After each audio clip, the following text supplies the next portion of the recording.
Test. Aha.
Good morning, everyone, and welcome to the Virginia City Council Chambers.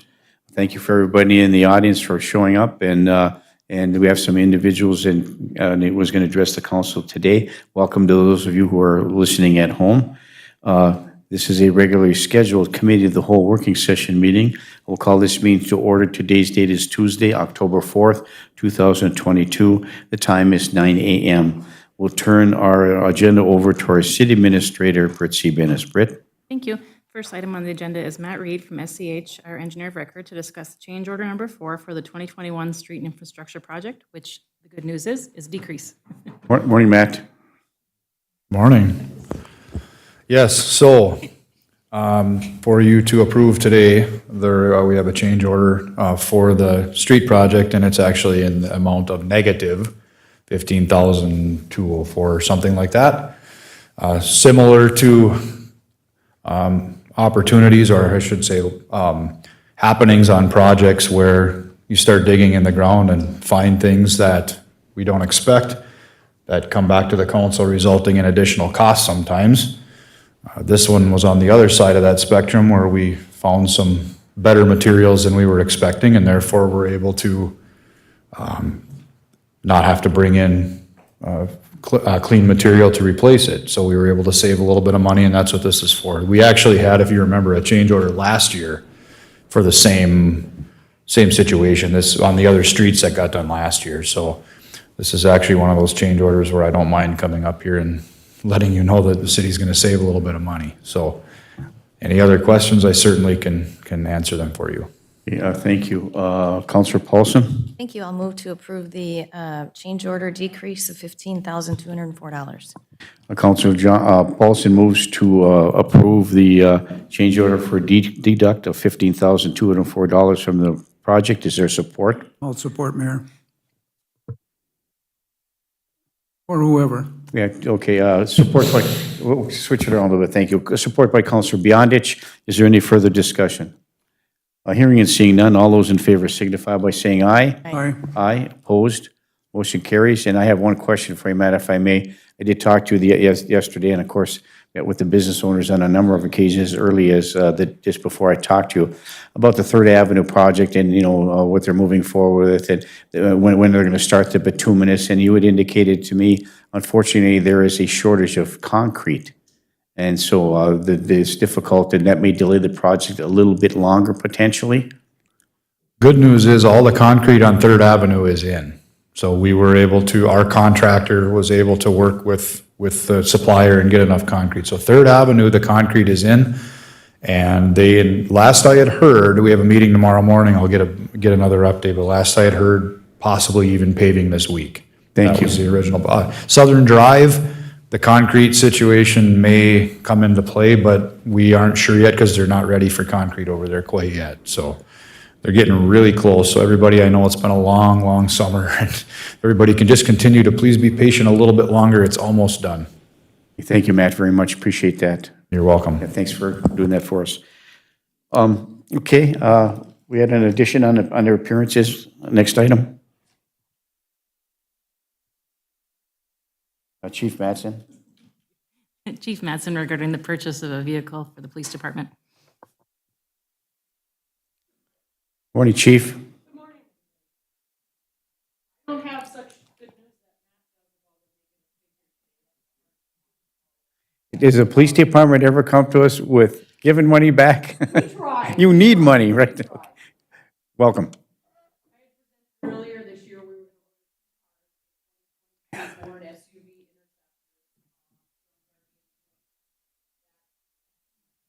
Order has been changed several times, and I received a call. We have one non-EcoBoost, which is the non-turbo engine squad, that will be delivered and outfitted at the end of November. The other one was canceled. So I am here to present, obviously I got another quote.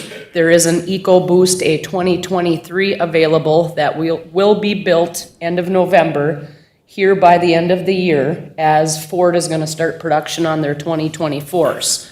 There is a significant increase in the price cost of the 2023 compared to the 2022 EcoBoost. The 2022 EcoBoost Just vehicle, no outfitting cost, $40,525.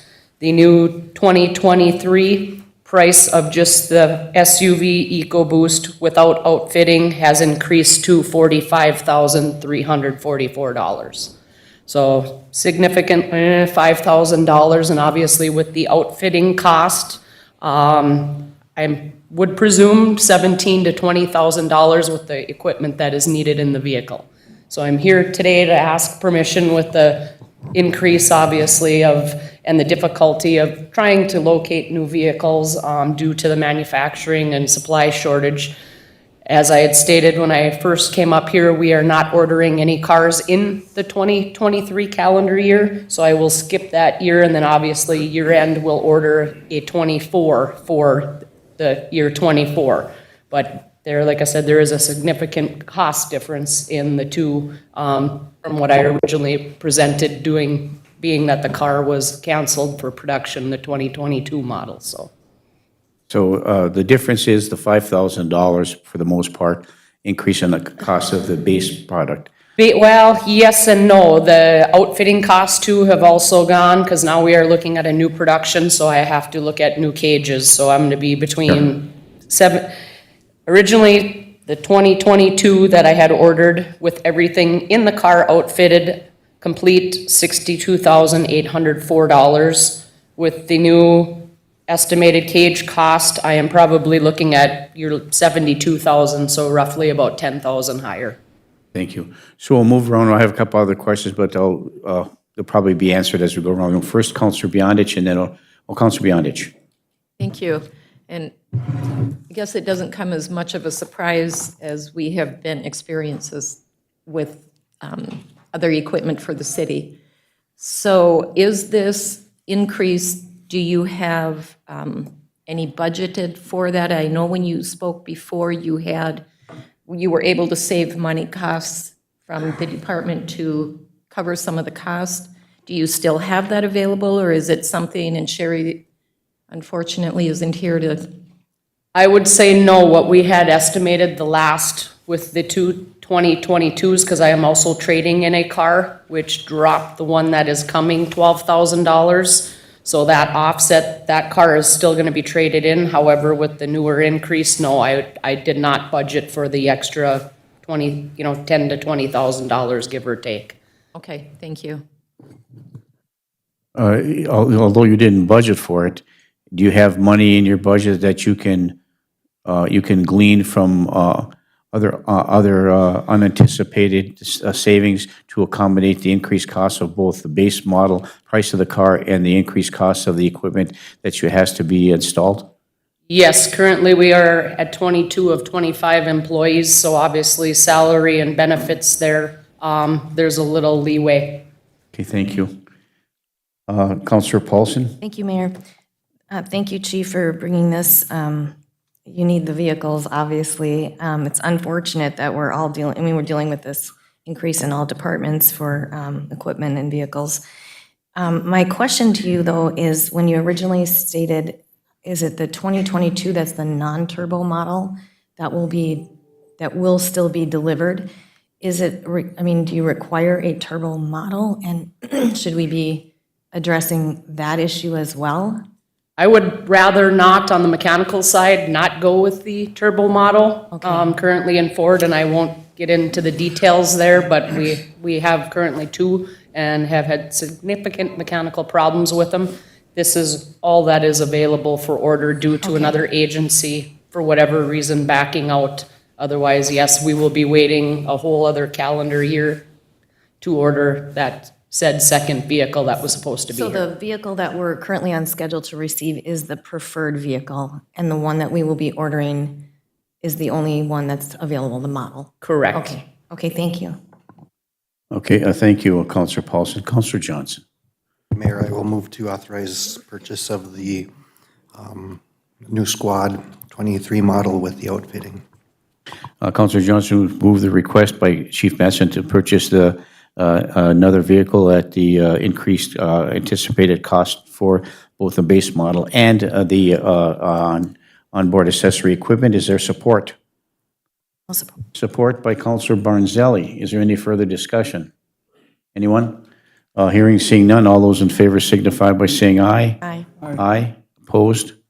Motion carries. Thank you, Chief. Thank you. And if I may, I know this isn't probably the right time to bring it up, but I'm going to bring it up under other items of concern, and it's respected to the ordinance that we passed with, about the edibles, looking at the zoning part of it as opposed to the enforcement portion of it. So under other items that's current at the very end, I'm going to be asking for the council just to give some thoughts about making a modification to allowing those who are currently selling it in the business district to allow them to continue to do that in the business district, but allow no other businesses until we figure out what we're going to do. That's just something I'm going to ask the council to discuss moving forward, because we have 3 entities that potentially are currently selling it within the business districts, and so to figure that out. So my question would be to you is, as part of that conversation, I don't know if you want to be present for that, or if you have any issues with respect to that, as we maybe discuss this toward the end of the committee of the whole meeting.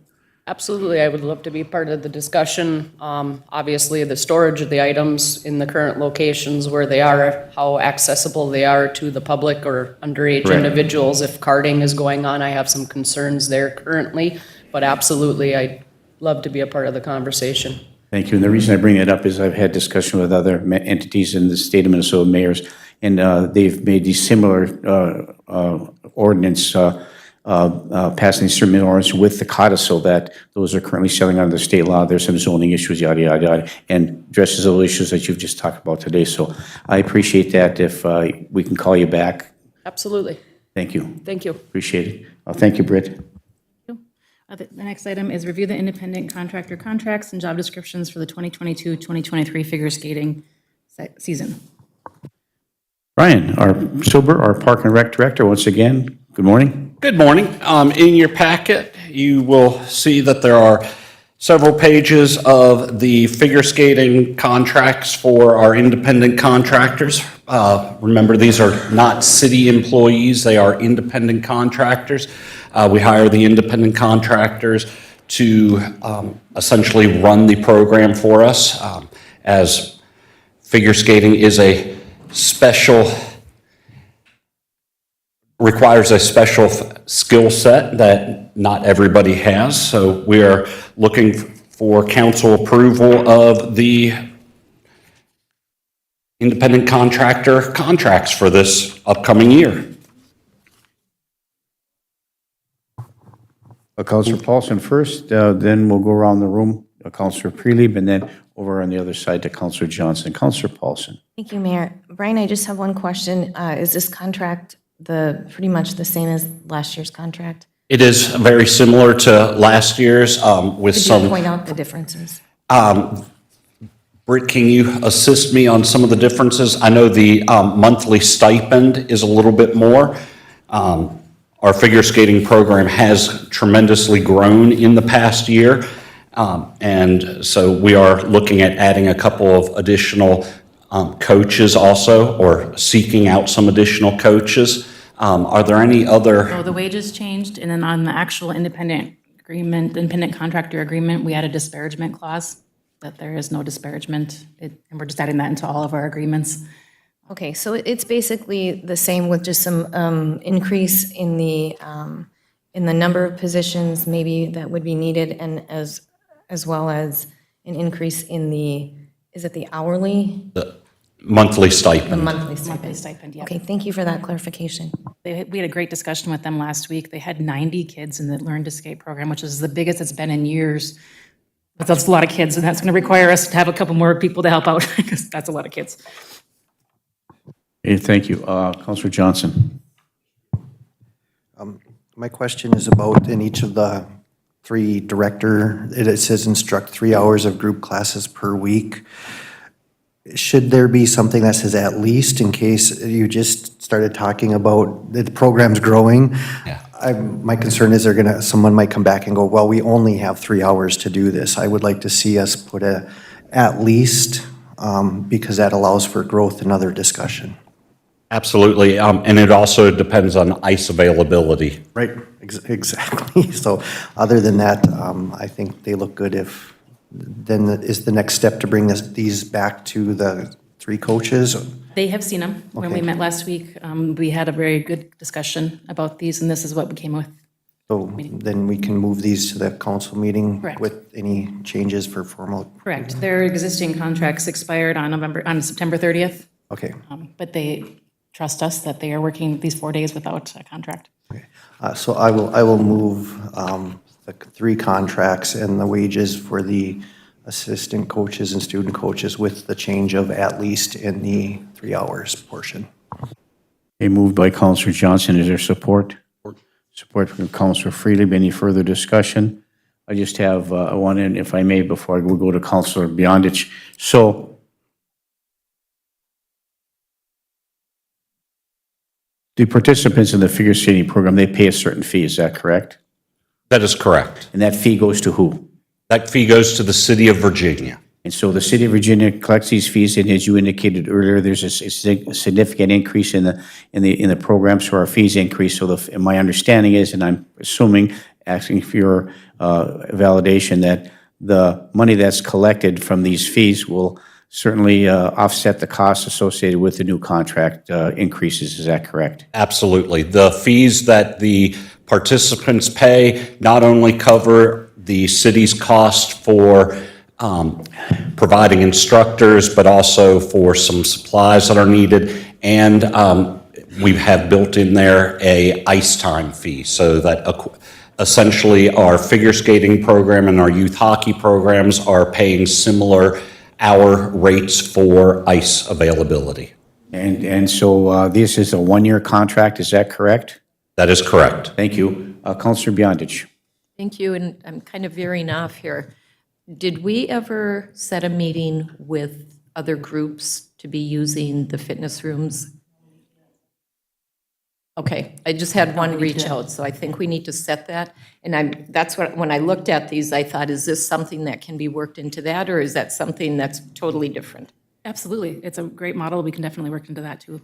Okay, so if we could direct city staff to reach out to other user groups and have conversations with them. Thank you.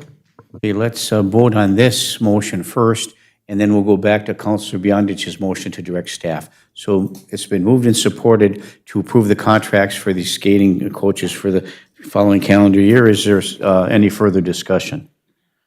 Hearing and seeing none, all those in favor signify by saying aye. Aye. Aye, opposed, motion carries. Counselor Beyondich. Would that be in a form of a motion? So I will make a motion that we set up a meeting with other user groups for the use of the fitness rooms. Moved by Counselor Beyondich. Is there support for that? I would support it if we had a 30-day time frame on that. I'm sorry? I would support it if there was a 30-day time frame, because we had agreed to doing this about a month and a half ago already, so. Okay, so I we would like moved to and see time supported. Is there any further discussion? Hearing and seeing none, I'm sorry, Counselor Bearbu. Counselor Beyondich, are you talking about the weight fitness room, or which of those three rooms are you talking about? Just the one that the youth hockey has right now under contract, or the other two? In this conversation? Mayor, if I may? Please, Brian, and then we'll go back to Counselor Beyondich for her clarification. Counselor, Mr. Brian Silver. Counselor Baraboo, I believe the motion is in regards to the fitness room up in the fitness center. That is the room that has the least amount of equipment of the three rooms. That is the room that classes would be going in. And I believe Counselor Beyondich's motion is for us to start a discussion with potential, right now we are set up that people can rent that room to hold their own class in. But I believe this motion is to evaluate and discuss hiring independent contractors and us offering classes. Okay, that's what the question, I want to know if it's that middle room or, It is that middle room. okay, that's fine. And that is correct, Counselor Beyondich. Okay, has been moved and supported to direct staff. Is there any further discussion? Hearing and seeing none, all those in favor signify by saying aye. Aye. Aye, opposed? Motion carries. Thank you. Next item on the agenda is review the quotes for the purchase of office furniture for the administrative office, which is in the city attorney's office, is how it's labeled. Now, whose offices are these? Don Scott. Oh, Don's, yeah, okay, thank you. That's at a room upstairs here that's was adjacent to where our city attorney normally had, that big room there that it's been basically sitting vacant for the most part. We did put an administrative. Actually, Don's furniture. Yeah, yeah, right, but I mean, it's in that big room up there where Don's is sitting. Don's sitting. This will replace Don's desk. Right, replacing Don's desk, and I guess I was trying to get into that where it needs to be done, so, thank you. Counselor Paulson? Thank you, Mayor. I would move approval of the quote from Range Office Supply in the amount of $6,238.25 forward. Thank you. Moved by Counselor Paulson. Is there support? Support. Support by Counselor Beyondich. Is there any further discussion? Counselor Johnson? I will note that that is a little bit more, but it is a local downtown business, and I believe the service will be better from the local business as well. Moved and supported. Is there any further discussion? Hearing and seeing none, all those in favor signify by saying aye. Aye. Aye. Opposed? Motion carries. Number 4 is authorize staff to obtain requests for proposals for the resurfacing of the outdoor tennis courts to be done in 2023. Once again, our Park and Rec Director, Brian Silber. Brian? Thank you. For the past several years, the city has been setting aside funds for the resurfacing of the outdoor tennis courts at the Tennis for All facility. We believe that we have set aside enough funds at this point so that we can proceed with this project. Outdoor tennis courts do need to be resurfaced on a regular basis to maintain the integrity of the courts, and sadly, our courts are getting past the point that they need this process to be done to them. So this is a budgeted expenditure for next year. The reason we are asking for permission to go out for requests for proposals at this point is because there are very few companies in the region that do this type of work, and they typically line their work up for the next summer, the previous fall. So we are wanting to get in the system to get it, or on the schedule to have the work done next year. Okay, thank you. There is one change that I do need to make to what is in your packet. On page 28, under lines, I made the mistake of saying that we wanted tennis and pickleball lines on all 6 tennis courts. That is inaccurate. We actually want the tennis lines on all 6 courts and pickleball lines on 3 courts. Very good, thank you. Counselor Beyondich. Who is the primary user of the tennis courts? Is it individuals? Is it groups? The outdoor courts are open to the public, so I would say the primary users are the public. The high school does use the outdoor courts for tennis matches. We have a youth tennis program that operates during the summertime, and then the courts are just open and available for first come, first serve play throughout the majority of the summer season. So do we have any revenue come from the school at all for the use of those courts? The school pays us for use of the indoor courts. But not anything for the outdoor? Correct. Thank you. Thank you, Counselor Beyondich. Counselor Paulson, and then over to Counselor Freely. Counselor Paulson. Thank you, Mayor. So just if I can, from what I recall, we've been setting aside money from budget years. We're in the 3rd year of setting money aside. Is that correct? For this project specifically? Mayor? Sherry, could you answer that question, please? Yes, thank you. This year I had 33,000 set aside I don't believe you used that yet, have you? No. So if we haven't used it this year, we'll restrict that and carry it over for next year plus budget.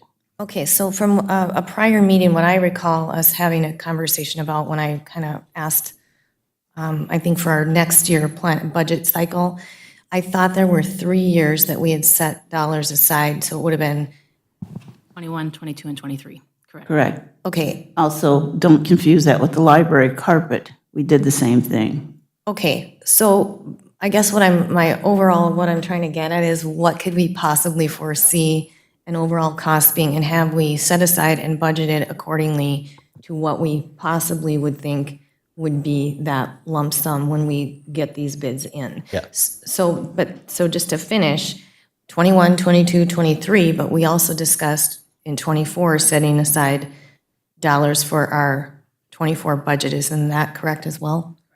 Okay. Start again.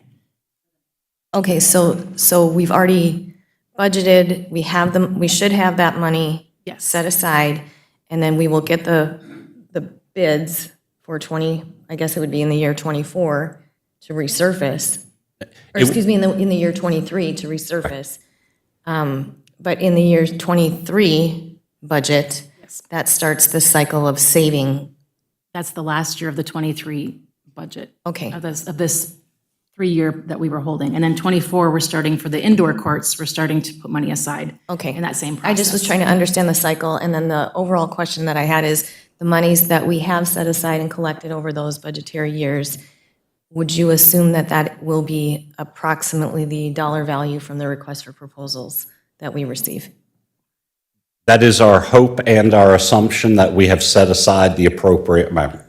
Okay, and do we have you can email this, I'm sure you don't have it in front of you, but could I just maybe so when we do get those requests for proposals in, we have something to compare it to from what we have set aside. Thank you so much. Thank you, Counselor Paulson. Counselor Johnson? Counselor Paulson, you asked my question about what we think it's going to cost and what it's going to cost, or probably considering what's going on could be different. My other question is, did the school district build courts at the new building that we're aware of? No, they did not. So I guess I would like to suggest that as we move forward and renegotiate the indoor contract, we also look at the outdoor contract, including the outdoor, and maybe there's some adjustment going on there, since the school had an opportunity to do that, and they're again relying on us with unspoken agreements for the outdoor courts. So I guess I'd like to solidify what that looks like as we move forward when that contract comes up. Thank you. Two questions for you, Brian. First, to tack on what Counselor Johnson says. So when the school pays for the rental of the outdoor courts, does the general public, is the general public allowed to use the outdoor courts, or do they have to pay to use them? The outdoor courts are free of charge to the general public. Very good, that's what I thought. So anybody can come over and use it no matter who they are, correct? Correct. All right, thank you. My second question is that, you know, as we look at in the future for the outdoor tennis facility, and I've had the opportunity to sit in other tennis facilities in warmer climates, obviously, where, so my question to you is, the wear and tear on the courts that need to be replaced, are they a result of deterioration by use, by weather, or by both? And then the other question is, which one attributes more to the deterioration of the tennis courts, weather or use? By far, weather contributes more to the deterioration of the outdoor courts. So the question is, for me, is for you to consider later on down the road and bringing it back to us. So there are many courts that have roofs over the top of their outdoor courts.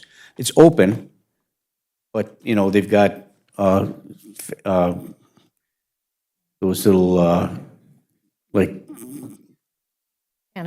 tennis covers or something, so that if they hit it out of bounds, it doesn't go out. It stays when they got the little screen areas around it. But they have a big, high tennis cover that goes over the top. some are soft, some are hard. So when you hit the lob over the top of it, at least it's not going to hit the ceiling. But that's apparently seems to extend the life of the tennis courts moving forward. I know it's an initial expense moving down the road, but maybe something that maybe if you could consider taking a look at and coming back to us with some additional information about that to help us, maybe we can extend the life of those outdoor the outdoor courts, because I know weather is a contributing factor according to the other communities that I've spoken to from the mayor's perspective and what they do to try to accommodate that. And they do say that the city of Virginia, Minnesota, they don't know how we did it, but they're so appreciative that some of their high school teams that come and play in the indoor courts, and how fortunate we have to have a tennis facility like we do in the city of Virginia. So thank you for that. Councilor Paulson. Charlie first, since I've already talked. Well, go ahead. I didn't see your light on over there. I do have a little segue, so Well, seg away. So I was just reading over our facilities use agreement, and I was trying to find last year's, because I believe, so this year we put forward a specific facilities use agreement for the Iron Trail Motors Event Center. And last year, the one-year contract included all facilities. It included the tennis court, the baseball fields, and the Iron Trail Motors Event Center. I'm trying to find the 21 contract. I'm sure I can find it, but it's going to take me a minute. So my question is, they've already been playing high school sports here. They were covered for the duration of, when did that contract start, from 21 until it expires? It was a one-year contract. And if that's, I'm pretty sure that is the case. Why haven't we started this negotiation process prior to them now using the facility? I don't have those contracts in front of me, so I'm I trying to can't find speak them. intelligently on your It was all question. lumped into one usage agreement, and there was specific language that we put in there. I don't know if we can pull, I'm sorry, Pam, to ask you maybe, but my question is, we focused on the Iron Trail Motors Event Center. Now we're voting on, approving the resurfacing of the tennis courts, and we really probably should know what we are going to charge the school for usage of not only the tennis courts or whatever the overall city grounds that the school is going to be occupying and using during the school year. So I guess, do we need to put forward, I guess my ultimate question is, do we need to put forward then another contract with the remaining,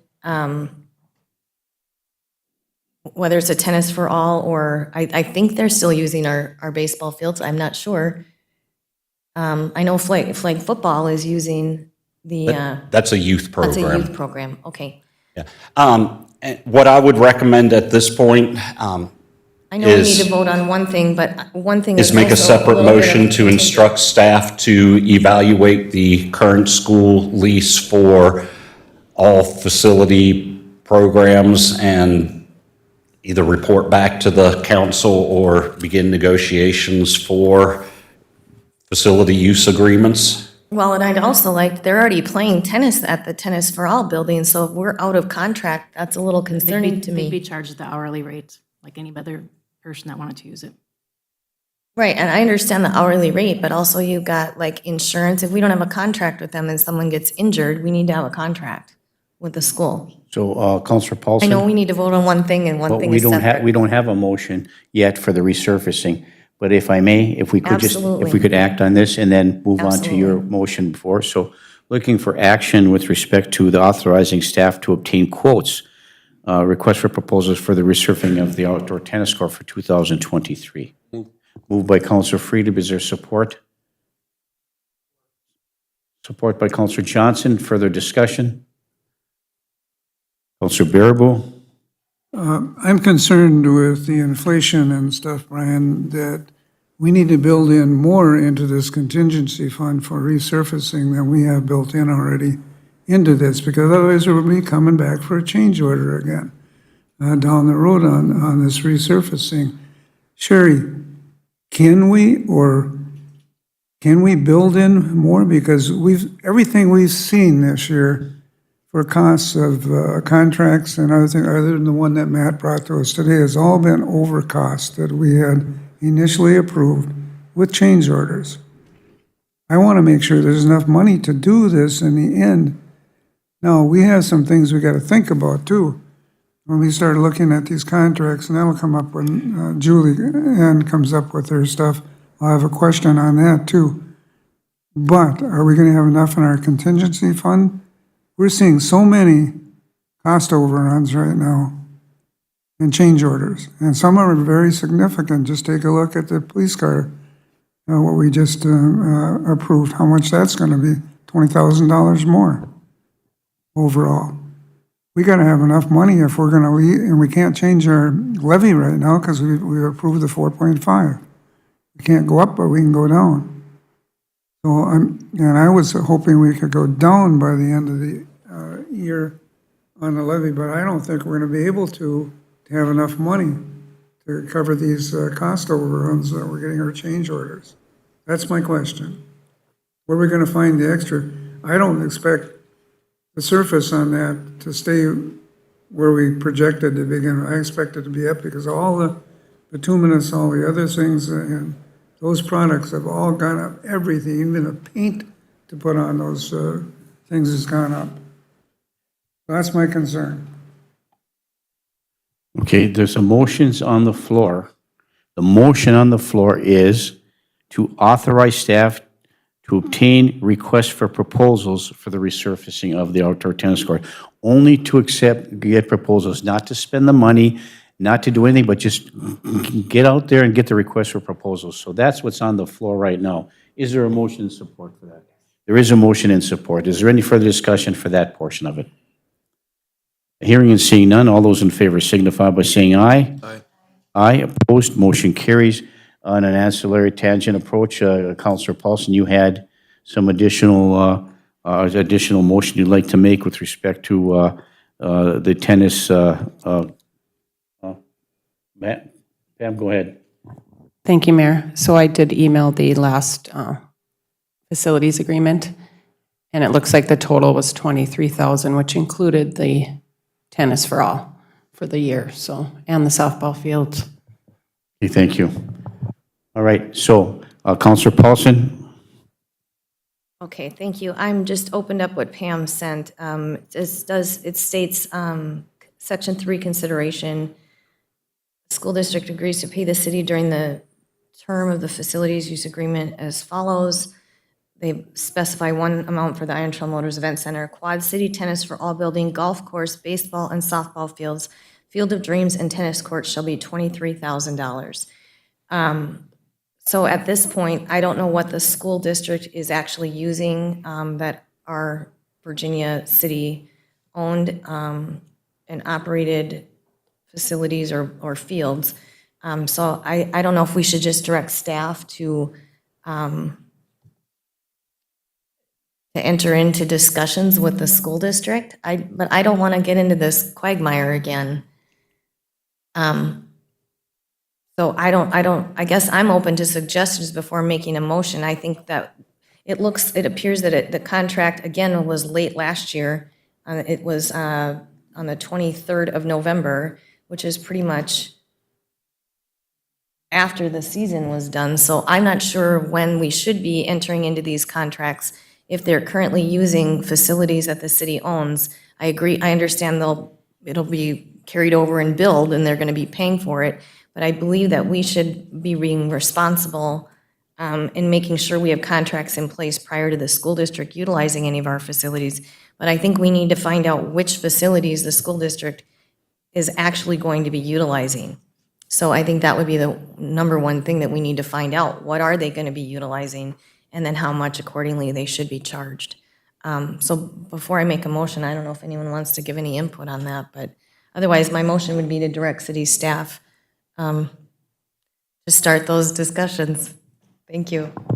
Well, I think from my perspective is maybe we should have city staff do a cost-benefit analysis. What's the cost associated with the use of all these facilities? What does a revenue stream apply to that cost? So if it's our city staff, the maintenance they have to do on there, what's the cost of that? Staff review that and determine that if an additional adjustment to the facilities use agreement overall has to be changed, they can make that recommendation based on that cost-benefit analysis and the revenue stream that's attached to that if that has to be adjusted. Does that make sense? Yeah, that makes sense. So are you suggesting, though, then we need to, following our past practice has been a facilities use agreement for the overall facilities that the city of Virginia owns and operates. The way that we did it this year is we did one specific for the Iron Trail Motors Event Center, so I don't know if Brian wants to give any input. Should we be amending that one, or should we be starting over with the facilities outside of the Iron Trail Motors Event Center that the school district is actually going to be utilizing? We approved the one-year contract for the ice time. We did. And not for where the games are being played. The clarification to the general public is we only made a proposal for the ice time. We don't determine where they play. So that's completely Correct. different. And the public had that assumption that we were directing where they're going to play. We don't make that decision. The And school this board is why I does, don't right? want the assumption to So- happen anymore of so- where if they're playing on our softball fields or baseball, whatever it is, we need the school district to tell us what facilities that the city of Virginia owns that they will be utilizing, and then we need our staff to probably work out some sort of monetary reimbursement for that or fee for that. So I guess what I'm asking is we're stepping outside of what we have done in the past, which have been 3-year agreements with the overall, all encompassing of the city of Virginia's properties or facilities. And this year we broke it down to a specific Iron Trail Motors Event Center contract. Now, would we need to then be specific after having conversations with the staff and administration, ISD 2909 staff and administration, and then come up with a secondary contract? Brian, could you help us with that, please? Thank you, Mayor. I think the answer to that is number one, both in like a legal best practice, and number two may come from some practical considerations, but I think that there should be separate agreements. Thank you, Brian. Okay, thank you. Councilor Johnson? Pam, would you read the motion back? I'm not sure what I'm supporting. I don't think there's been a formal motion made. Okay, I apologize, I misunderstood. I have to agree with Councilor Paulson in looking at these things separately and making sure. I do find it interesting that we didn't sign this contract on November 23rd last year, and this year we were all way behind the 8 ball, but yet not really. Granted, the building wasn't open until September last year, so again, I think we need to not be pushing our end. If there's not a contract with the school district, I would think that the school district's responsibility to be reaching out, but I think then we would need to be figuring out how to enforce there not being a contract. For the tennis, for example, if there was a group of 30 people playing tennis there on a given afternoon, according to what we've been told, if there's a meet that evening, then do they have the authority to kick them off? According to our contract, which is expired, they really don't, because it's free and open to the public, first come, first serve. So those are the kinds of things I think we really need to clarify when it comes to this. Again, there's always been these, for lack of a better term, gentlemen's agreements for all of our facilities when it comes to the school use. And now that it's a bigger school and there's different people, I think it's in our best interest to make sure we have everything laid out. What is our responsibility? What's the school's responsibility? So I would agree with Councilor Paulson that starting with staff and figuring out what we need, and then seeing if the school's interested, and if they're not interested, then I guess that would be their challenge, and we would have to move forward from there as a city. Thank you. Well, I think everybody's agreement that that would be the case, but in order to accomplish that, we got to find out what our costs are, that part of that as well. So So the formal, is the elected body here prepared to make a motion to direct staff to do something with respect to these contracts? Or I can step down and make a motion as well. So does anybody have something they'd like to add, make a motion to direct staff to do anything? Any further information from the council? Councilor Bearable. We have to remember a couple things. The baseball program is going to disappear from the current field that it's on here, and I don't know whether it'll be this next year or the year after when they build a new fields up at the high school entity in Midway there. So that's going to disappear, and the city's going to take that over and use it for, purposes of development or whatever, or another road through there. There's all kinds of concepts for that, but that's going to disappear, so that's got to be taken into consideration. Also, football's already gone, a long time ago, so we have to find out what the mayor's talking about, what entities are going to be left. And I do agree with, we already have separate contract with the Tennis for All. We should have a separate contract for all of the entities that utilize the city's fields, one for each entity, not an overall, because the policies are different for each sport that goes through our stuff, and it's basically sports if you take a look at it. We also have to remember that when this stuff was done and how that Tennis for All and the rest of these things were put together, it was by donations through the communities, and especially Mr. Erickson put all that money into this. You have to go back and look how these were put together for the public, for private use, however, any of these agreements, I don't know right off the top of my head either, because those were not just built at Tennis for All for individual use by different entities because they pay a fee. Now, we have the right to do that, but we got to coordinate and figure out how we can do that. You don't want to take away high school sports from there, because that means a lot of extra money into the community for businesses, because they stay here, they eat, they do other things. We got all kinds of things to consider. You don't want to take away and not have those meets here in Virginia. If it's rainy, they can do it inside or whatever. So you got to look at this on an overall holistic approach. You can't just do an overall single contract. You can't do that. Thank you. Okay, so we got way off on a tangent here. It wasn't on the agenda for us to discuss this at length. It's taken a lot of time out of our committee whole meeting to do that, but it's important to discuss it because it is relevant to a contract basis, which was born out of the simple authorizing staff to request for proposals for the Tennis for All facility. But it is important that we discuss this. It would have been a separate matter to discuss anyway, so it's prudent for us to do that. But I think we should, my perspective, and we'll go back to Councilor Paulson, is to direct staff to review and recommend moving forward a contractual package that's related to the school and their use. So, Councilor Paulson. Thank you, Mayor. I would agree with that, and I think I would like to make that as the actual motion. And just looking over the 21 contract on Section 5, hold harmless and indemnification, we don't have that, obviously, once the contract expires on the 23rd. I don't know if it's November 23rd to November 23rd or this school season, but there is some language under item number 2, any injury or damages happening on or about the hippodrome, golf course, or softball facilities as a result. So that language needs to be stricken and added the City of Virginia facilities.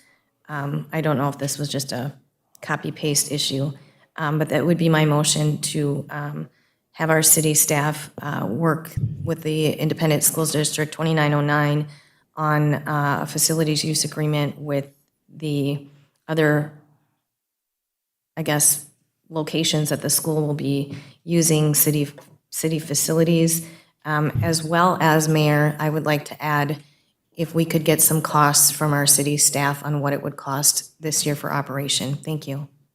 Thank you. So if I may, before we, I want to make sure that the motion is accurate, but from my perspective and looking at the motion, I think we're putting the cart before the horse by directing our staff to start negotiating with the school district about that until we have them the ability to review all the contracts, determine what our cost-benefit analysis is, bring that back to us, and then we'll direct them to when they start to negotiate with the school district. I think that would be the secondary portion of our quest to remediate these contracts. That's just my personal perspective. I So, would amend, I would but agree, and I you- would amend.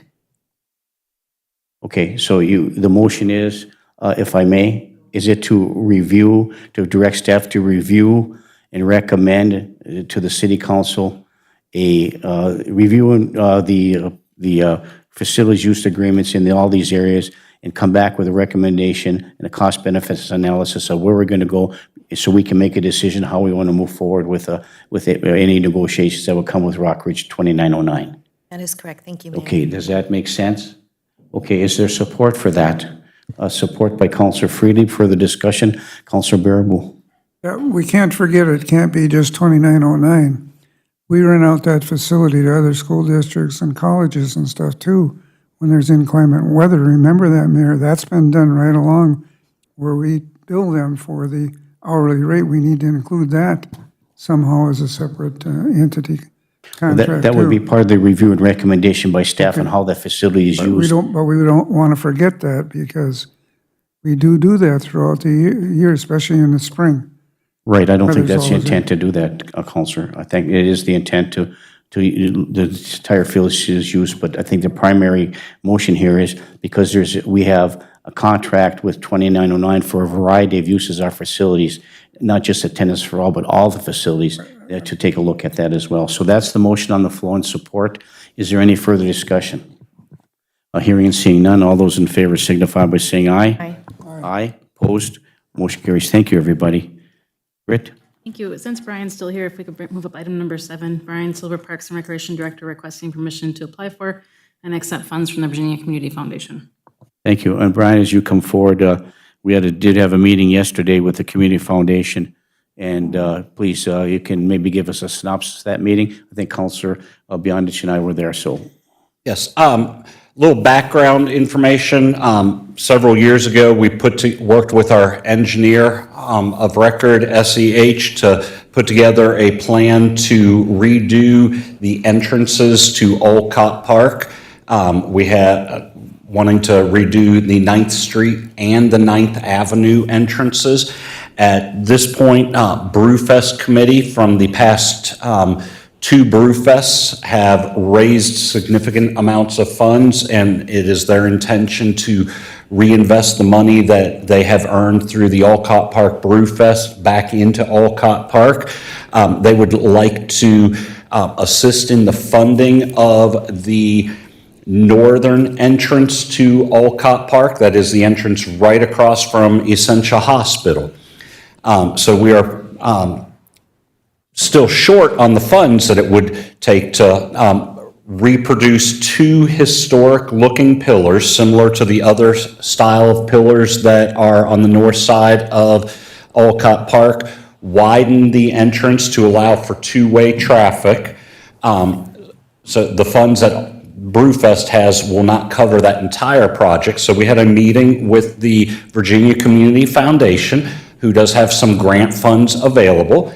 And so I am seeking permission to work with, I guess, Brewfest and the Virginia Community Foundation in a grant application for the Olcott Park entrance. And I think part of that was and maybe Councilor Beyondich can clarify as well, it was to request permission from this elected body to apply for and accept grant applications from the IRRB and other sources, right? Or is it just for the Brewfest money? At this point, it would be to apply and receive funds from the Virginia Community Foundation. Very good. It may end up being that we do have to seek out some additional funding sources, so I would come to you at that point with a additional ask to apply for and receive funds from said source. Yeah, thank you for that clarification, Brian. Councilor Beyondich, anything to add from that meeting? It was a very interesting meeting, and I look forward to some of the renovations that would be done, but I will recuse myself from any vote on this. Thank you. If I may ask, would Councilor Beyondich need to recuse herself? Even she's an employee of the Virginia Foundation, but she doesn't have any, would she have to recuse herself? Would she be able to vote? Yeah, I think the best practice would be a recusal. Okay, very good, thank you, If there's okay. any appearance of conflict. Okay, thank you. All right, so Councilor Paulson? Thank you, Mayor. So Brian, if I could just get clarification. So what you're requesting is just to go before the Virginia Community Foundation to apply for grant dollars along with what Brewfest wants to put in dollar-wise to this project. Correct. But so where I'm getting at is when the fountain was being organized, the fountain project was being organized, the designation was a historic designation, and you mentioned historic, and then you get SHPO in the mix, and it triples your costs. So when you mention historic, if we apply for any grant dollars, are we tied under that historic designation to follow? And I would understand it wouldn't be with the Virginia Community Foundation, we wouldn't be, but when you say we may have to seek outside dollars, would that be part of the requirement?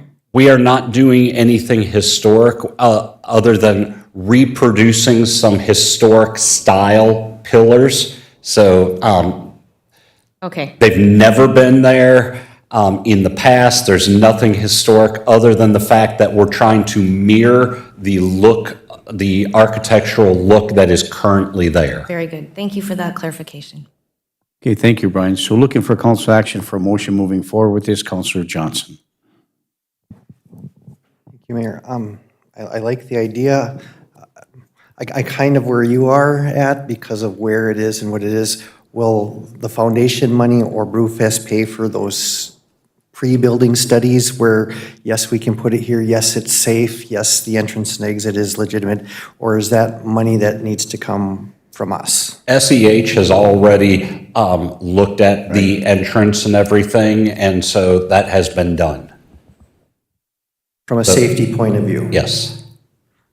I will make a motion, but I'd like to see that information as part of that motion moving forward. I will make a motion that we authorize you to apply for and accept grant money from Virginia Foundation and present us with studies that have been done by SEH for those entrances, please. Okay, thank you. Motion by Councilor Johnson. Is there support? Support by Councilor Freely. Is there any further discussion? Councilor Baraboo? Yeah, just for council's edification on work we do like that, to go into with streets, go into with entrances and stuff, we've never, that I have in all my 20-some years here in the council, had to get approval from SHPO or any place for streets. We've torn out all kinds of stuff in the city of Virginia without approval from SHPO or anything. The only one that's an exception is the old Northland building we had to, because we tore it down and added parking there. We had to have some approval. Otherwise, this is a brand new thing that's never been done before, and it's never been designated historic. So that's where I'm coming from. I've never seen it for streets. Okay, thank you. It has been moved and supported. Is there any further discussion? Hearing and seeing none, all those in favor signify by saying aye. Aye. Aye, opposed, motion carries. Thank you, Brian. Item number 5 is the recommendation from the interview committee for the fire chief position. And what is the recommendation? It was the recommendation of the interview committee to offer the fire chief position to Scott Frederickson. Okay, very good, thank you. Moved to, by Councilor Freely to approve the appointment and recommendation for appointment to go for formal action at the council meeting to appoint Scott Frederickson, the new fire chief for the city of Virginia. Is there support? Support by Councilor Johnson. Is there any further discussion? Councilor Paulson. Thank you, Mayor. Could we just clarify too, how many applicants we had We had 2. and how many showed up for their interview? 1. Thank you. Thank you. Has been moved and supported. Is there any further discussion? Hearing and seeing none, all those in favor signify by saying aye. Aye. Aye, opposed, motion carries. Thank you. Item number 6 is discuss next steps for the property at 410 Fifth Street South. Okay, This was placed on the agenda at the request of Councilors Friedlieb and Johnson. I'm sorry, what was that? This was placed on the agenda at the request of Councilors Friedlieb and Johnson. Sure, no problem. First, then, if that's the case, we'll go to Councilor Johnson first, and then over to Councilor Friedlieb, and any other councilor likes to weigh in with respect to this. Councilor Johnson. So the thought here is, what is next? We had this thing where we had 120 days and nothing got done, and nobody could occupy the space until it was inspected, yet somebody's occupying the space, okay? What happens when we get the appraisal back? What's next? Like, we're moving forward, but it doesn't seem like there's a clarity on exactly what the end game is here. And I know theoretically, the end game is so that the neighborhood gets cleaned up, but it's not just one house. But what do we do next? When we get the appraisal back, what happens next? If we have to go to court for eminent domain, what does that look like? What happens after that? Like, we've been doing this for, well, you've been doing it for 15 years. We've been dealing with it this time for well over a year, it feels like now. But I just, what is our ultimate goal? How do we know when it's resolved? Well, we've gone the legal route, and this legal route seems to continue. So first, I guess we'd like to ask Brian, or Lindsay, our city attorney, where are we? What are our next steps? What are our options moving forward? And thank you. Thank you, Mayor. So maybe I'll speak to kind of both points. Number one, with regard to where our legal process with our hazardous building proceeding, where that is, I'm sorry to report we're in exactly the same position we were. All of the paperwork has been filed for about a month and a half now, and we've received no filing letter, and we have received no court date to be heard on our motion for issuance of an administrative warrant and a forced inspection. There was some conversation with Mr. Toman and his representatives about potentially getting an inspection in there. Those things always seem to fall through. As far as where we are right now, I think the important thing to keep in mind is we've kind of got two courses of action that are moving forward, right? Well, three courses of action that are moving forward right now. We've got the hazardous building proceeding where we've kind of, unfortunately, kind of gotten stuck up waiting for a court date to continue that moving forward. And I have been monitoring that. My staff has been monitoring that, and I checked it as early as, or as recently as this morning before I came to the meeting. And there's still no court date assigned to that. Secondarily, by looking for appraisal information, we're looking at what the potential cost of acquisition of that property could be. That's a potential option that's on the table for the city, exercising its power of eminent domain, basically to take that property. The advantage there is once we would have the property in our ownership, we could do with it what we please. The disadvantage is, as we're seeing with the relocations on the public safety building, acquiring a property through eminent domain is an expensive and, if it's a legal contest, can be a lengthy matter. And then the third course of action that's ongoing and always can be ongoing is just enforcement of our blight ordinances, through our blight officer and those sorts of things. So those are the three courses that we've got going right now. And unfortunately, I share the frustration of the council that we've kind of seemed to have stalled out by no lack of effort on behalf of the city. So, Councilor Johns, you want to continue? But that still doesn't answer the question of what is our goal? What are we, I feel like now suddenly we're spinning and how do we know when we're done? How do we know when we've accomplished whatever it is that we need to do as a city? If we don't get eminent domain, then that's gone. It got much more complicated now that there's renters in there. There's people occupying the space, which we found out from Public Safety Center land acquisition. So I guess I don't know at this point for myself what the goal is, and I'd like to know what the council feels is, what is our goal? How do we know when we've been successful? Where do we get to, so that there's resolution to the whole process? So I would ask if anybody else has any idea where we're headed, or, and I'll stop with that, thank you. Before we go to the, all the council, I'll start to my right and we'll go to around the room. A lot of this, and please correct me if I'm not on the right path here. A lot of it hinges on the inspection from our code official. Our code official determines whether this is a habitable residence. You know, and of course, Mr. Kingsley and some of the neighbors, and with all due respect, I don't have any professional experience in any way, shape, or form. I can't see that being a livable environment unless it's completely reinvested. So my goal and objective is the same as Mr. Kingsley is, but to acquire that property in some way and have it demolished. That's, if it's not going to be rehabited or made a habitable place to live by investing tens of thousands of dollars necessary in order to bring it up to code, and then not be a property that has that kind of value based on the investment.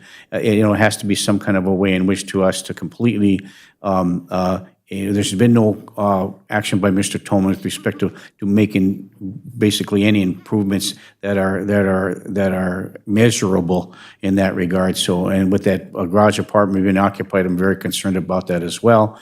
And I've been there, I don't know how many times, walking around that house, and I can't understand why that thing is still standing and why Mr. Tolman has not taken the necessary steps to alleviate the concerns that we all have as a community. So I have a lot more I'd like to say about this, but from a legal perspective, I don't think I can comment publicly about it.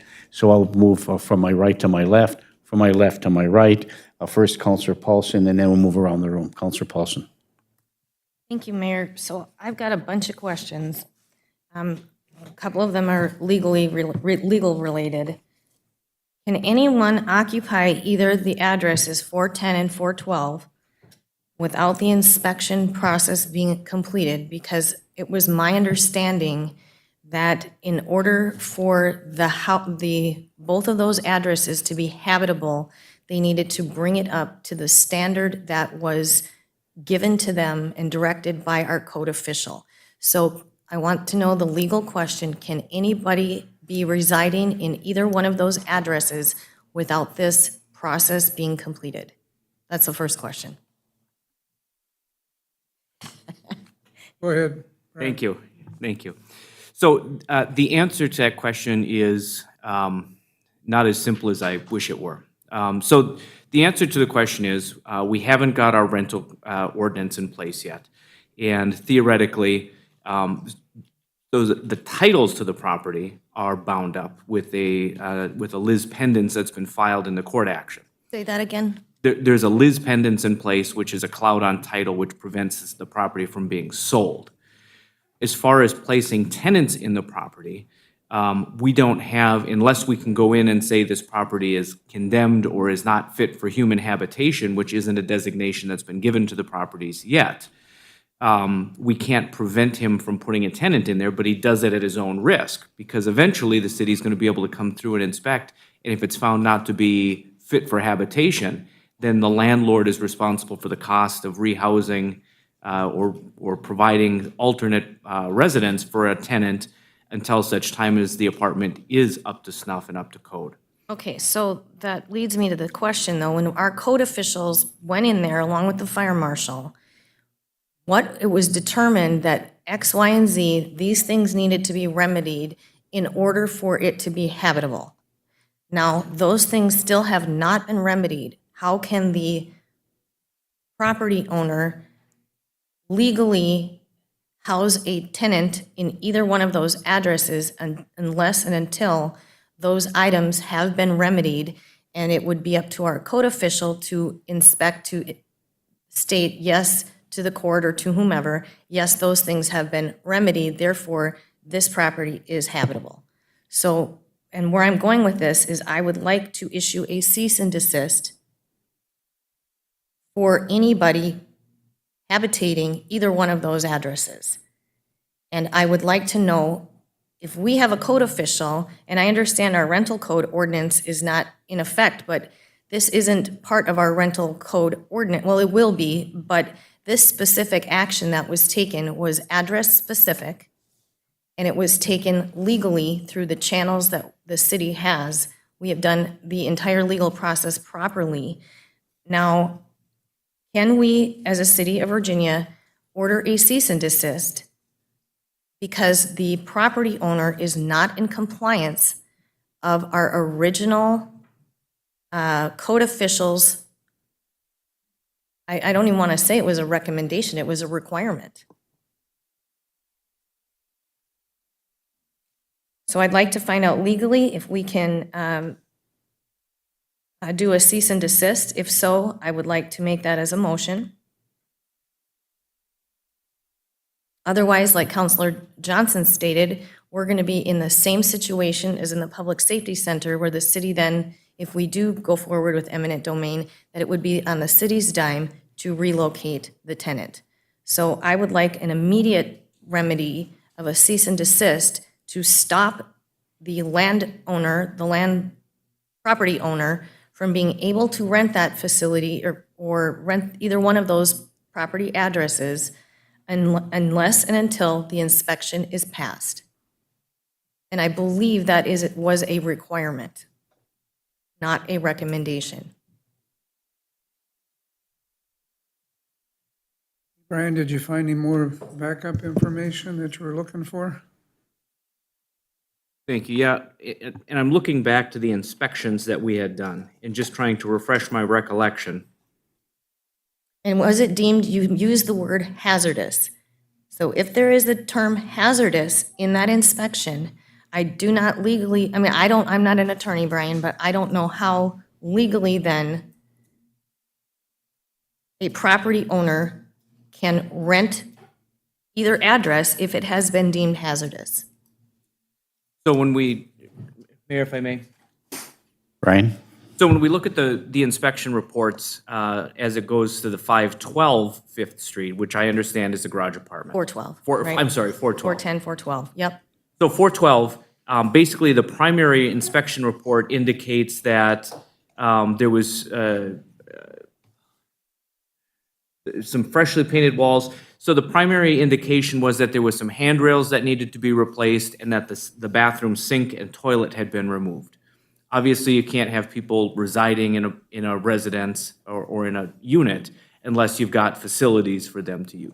So that was part of our remedy, was the installation of a sink and a toilet and handrails. Correction of But handrails. our city code officials have not been able to go into that property to inspect and ensure that those items have been completed. Now, they may very well be completed, but we have not had the ability to do that. So therefore, would that not say, cart before the horse, you cannot rent this property unless and until this inspection has been completed and you are in compliance with our requirements moving forward?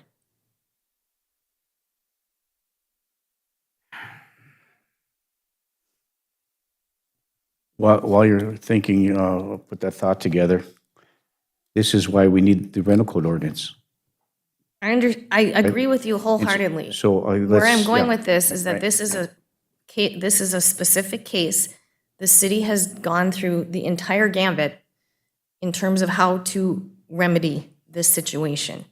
Now, all I want to do is make a motion to issue a cease and desist order from any occupants being able to occupy the properties at 410 and 412 unless and until the inspection is completed and all of the criteria that were required under that inspection are completed.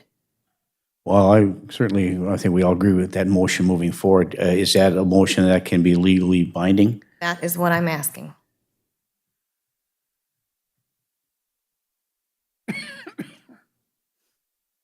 Mayor, if you'll give me just a moment. Sure, Sorry, certainly. Brian. You need some time to go research, or? And Mayor, I'll give my opinion, just kind of, my initial thoughts, just kind of plainly.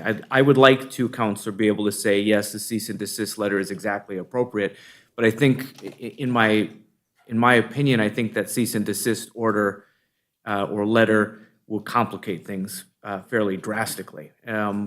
Because then we get into a position, and I don't want to get too far into it, but we get into a position where, I mean, if Mr. Toman is in compliance with these, with the things that we've asked him to do, though no inspection's been done, and we continue to, and then we issue a cease and desist, is he then going to say, well, now I'm losing profits, I'm losing the ability to pay for this unit and to receive some revenue from it? I think the critical piece of it is to get the inspection done. And I think that the cease and desist would be at the level of, you're going to have this cease and desist issued to you unless and until we are allowed to come in and inspect and make sure that those things have been, in fact, done. It would be a one more tool in our toolbox and a catalyst to enact this inspection, even prior or without a court date, that it would, this is urgent. When our code official comes in and says X, Y, and Z, and this is the requirement, and you're not meeting or fulfilling that requirement, and we're being asked to spend more money, which I think is ridiculous. I don't know why my other segue, and I apologize for taking so much time on this subject, but when I think we had 2 situations at the Public Safety Center, eminent domain situations, where maybe it was just one, where one property owner, when we had stipulated or stated that you cannot now rent this, we had to take a special action, Britt. I don't know if you remember that, or which property owner that was and what action we took. If it was a cease and desist, I don't know what action we took To pay them the dollar amount they would have lost between the time of closing and the time we told them to stop renting. but then somebody actually rented after that we said no. And then they lost their payment. So Okay. that was the remedies. They didn't get paid from us. So they did not get paid. Okay. So we did not have to do a cease and desist, we just did not reimburse them. Okay, then that's a clarification on that. So I actually, if it's legal, I would make a motion to a cease and desist. And the second thing that I really want to bring up is when we talk about what's our end goal, my end goal is not to spend so much money on this property, but we would be spending, I would like a cost analysis. I mean, we're going to be spending money if the property owner is not going to go and remedy all of these things. What our city attorney has always stated to us is that then it gives the city the opportunity to go in and remedy this. So then we're going to be taking our city staff, materials, blah, blah, blah, to update that house so it's habitable for a homeowner, that's their responsibility. So we're going to continue to put money into this until it's actually fixed and in working conditions so that homeowner can benefit. And I don't think that that's right. So in my opinion, it would be less to execute an eminent domain rather than paying our city staff. Yes, we would have to demolish it. We've done that in the past. But in my opinion, I do not like the direction that we're going to continue to trust the homeowner or the property owner to remedy anything. Because at this time, they're playing games with the city of Virginia, and it's going to prolong it, it's going to cost us more money. So if it is legal that I can make a cease and desist motion, that is the motion that I would like to make. Okay. We're going the civil road right now. So, first of all, to answer Councilor Paulson's proposed motion, would that be a motion that could legally be followed up on or legally enforced? Or is that something you need research to do? Mayor, before I commit that, Okay, a thank you. cease and desist in this particular circumstance without the rental ordinance would be enforceable, I'd like to do a little bit more research. Very good. I mean, we could, I think the council could entertain a motion, or we could authorize directing staff and my office to issue a letter advising Mr. Toman one of 2 things. Number 1, to cease and desist these activities in the event that we find that it's enforceable, or in the alternative, to put him on notice that everything that he's doing at his own risk because he's refused inspection, and that should the result of the inspection be a non-habitable property, the city would incur no damage and wouldn't be responsible to him in any respect. because he's basically violating the clear directive of the city in putting someone into that property. So it could be an alternative motion. So we can make that motion, and if it gets a second and supported, to move forward for official approval at the next council meeting. At that particular time, with that week, and then with that 1 week time, you should be able to have some additional information for us before we act upon that motion. I would make that motion, Mayor. Thank you. Okay, did you have the motion there, Pam? Would you please repeat the motion, or Brian, could you kind of framework that for us? An alternative motion? Light? I think. And I apologize. So the motion could be an alternative motion, and that could be to direct staff, if it's deemed enforceable, to issue a cease and desist letter on the Toman property, or in the alternative, to advise Mr. Toman that he's acting at his own risk by disobeying the city's directive. I'm leaning more toward the cease and desist portion unless the recommendation truly comes back that we have no other option and we have to write the lesser of the two letters. So if the motion is for cease and desist and it's approved moving forward to the next council meeting, you do the research, Brian, and come back with that with maybe the alternative motion for final approval. Correct. Yep. Okay, so the motion on the floor would be to issue the cease and desist order. And then into next council meeting. So that's been moved by Councilor Paulson. Is there support? Is there support? I'll support for discussion, Mayor. Support by Councilor Bearable for further discussion. I have a question. So we're going to do the civil route, and it's been, I mean, how many times have we said how frustrating it's been? So can we do the criminal route too? Can we issue a fine for noncompliance under the Property Preservation and Maintenance Code, that we don't feel that any work that's been done has been acceptable in that regard, and can we send them a misdemeanor fine? Is that under the law? Could you research that for us too? Thank you, Mayor. And absolutely, that would be an option, and it's going to be critically dependent on what the inspection finds. So that's, I mean, the Right. inspection is the key to this. All right, thank you. All right, so the motion has been moved and supported. Is there any further discussion? Councilor, Bearable, you seconded the motion, so Councilor Bearable, you have some additional information, and then we'll go to Councilor Johnson. Councilor Bearable. Brian, where does this take us on the current requests from the courts? Have been over a month now since that was sent. Can we also, in conjunction with this, send another letter to the court system, ask them why they're dragging their feet and why we haven't heard? That's an unreasonable time frame, as far as I'm concerned, for the city not to hear back. They're back. Go ahead, Brian. Thank you, Mayor. So we will submit another letter asking that we please have a filing letter issued and a motion date set so that our initial motion can be heard. We have been following up. We've been contacting the court regularly, trying to keep ahead of this and try to make sure no one forgets about us. Okay, thanks.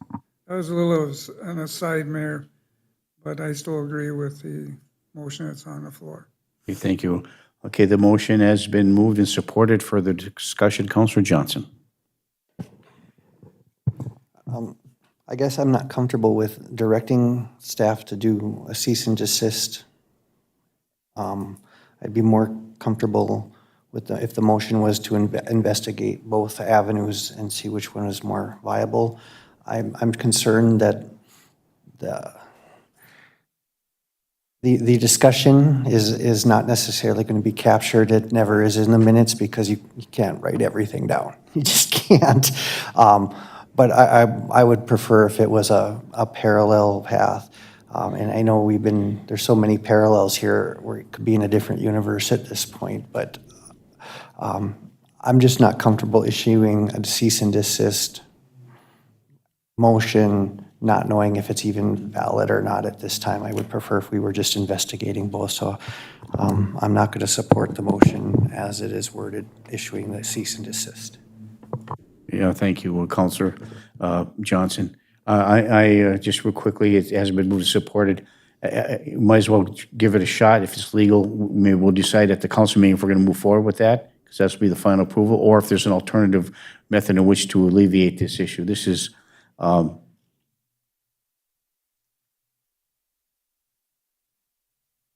house has got to go. If, that's all I can say. I don't want to say anything more that may create some more controversy, but as we move forward, I think it's a path moving forward. You indicated the inspection has to be done before misdemeanor fine can be assessed, and I know there's other properties telling that is occurring at this point in time. Councilor Beyondich. Thank you. For the rental code ordinance, when is the next public meeting on that?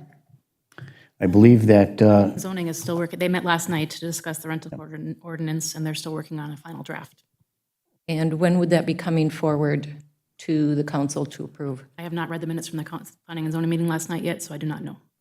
I did, John Sullivan did indicate, Councilor Beyondich, in some discussion, I don't know if it was at the council meeting or not, that they hope to have this completely done, the ordinance ready to go, recommendation of planning zoning for review for implementation no later than January 1st, 2023. That's the goal. I would really encourage homeowners in our community that have rental property near them to attend these meetings. We hear from a lot of the landlords, the building owners, but we are not hearing from the residents that live next to them or in their communities. And I would really encourage people to attend those meetings, so as if they could be put out when the dates are, so people have input into that.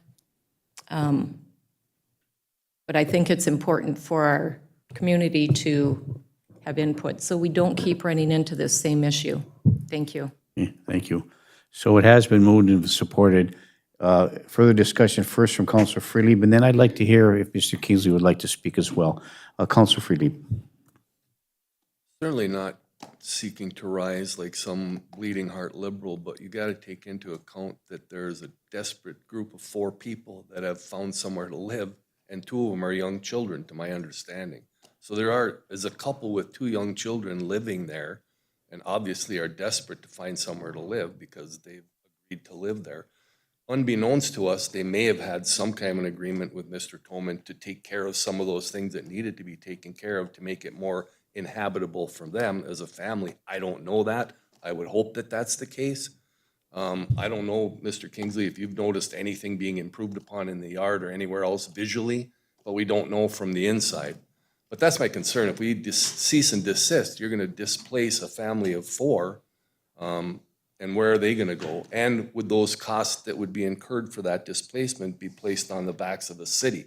That's what I would be concerned about, that we're taking on an additional incurrence of costs by ceasing and desisting a family from living in that particular area. I'm really troubled by the fact that a resident and a landlord in this city can cause all of us in this room to be spinning around chasing our tail like a dog chasing his tail. And it's like for 14 years it's been the case. And it's just incredibly frustrating that this continues in the manner that it does. And yet, to his credit and in his defense, even if that's untenable in the minds of others, he's provided a housing arrangement for somebody that desperately needed it. As we approach the winter season, for that matter, it's going to be 26 degrees coming up in the next couple nights. So, I would like to see some resolution as quickly as possible and to try to have some muscle and teeth in whatever we can do as a resolution to have Mr. Toman comply with whatever's being expected of him, which is to make these buildings habitable. But at this point in time, I'm really troubled by what we're moving towards, especially when it now involves 2 young children and a young couple that have obviously been desperate to find somewhere to live. So that's kind of where I'm at. I still think we need to find resolution of some sort, but I don't know that the city should continue to incur costs for this, let alone consider the potential of, if we get it appraised, determining what the value is, and then potentially, we're not in the real estate business. We've talked about that before. Do we really want to buy this property and take on the problem ourselves as a city and take it off of the back of Mr. Toman? I don't think that's reasonable either, and we're going to incur additional costs having to tear down the building. Eminent domain, to my understanding, is when you seek eminent domain is because a city or a government agency needs that property We don't need that property. So I don't know that we could even impose eminent domain for that matter. So in any event, my biggest concern in listening to the conversation this morning is that there is in fact a young couple there with 2 young children that are desperate for housing. They've found some housing, and it just complicates our problem right now more than we even anticipated it to be. So that's where I'm at. Thank you. Okay, thank you, Councilor Freely. Mr. Kingsley? The point that you bring up that there is now a family with 2 young children under the age of 2, and that is exactly the problem, because that dwelling's not safe. So I don't care if he houses a family. They're nice people. I've met them. I have nothing against them. I fear for their lives. You know, we talked about the Bill Cole's inspection of the property, and we all know, I know for sure that it was pathetically inadequate, and he's not qualified to do that job. He's a buddy of Todd Tolman's, and so this report was buffered because of that. I could go over there right now and take you in the back alley and show you where there's electrical wires hanging from a broken fixture. If that's not a fire hazard, I don't know what is. I will tell you for a fact that the way the building is constructed, and he has done nothing to remedy this, every single winter the plumbing freezes in that building. So as soon as we go below 0, there's going to be non-functional plumbing. The last time it happened, it burst a pipe, flooded the place. I was walking by and heard a stream coming out of there. That was never remedied. There was nothing ever torn out of that building. There was no insulation torn out. There was no sheetrock. Person who lives there is not doing anything. They're not doing any of the yard work. They're not doing anything to the residence itself. There's window screens. We got young kids. You talk about hazards. We've got young kids. And if a window's open, the screens are broken. Boom, the kid goes out 2 stories out of there. So I get that you don't want to displace somebody, but it is a hazard to their health and well-being to be in that dwelling. And unless he lets us go in and inspect that, you can't prove to me otherwise. So that's a huge problem. What you stated is exactly the problem.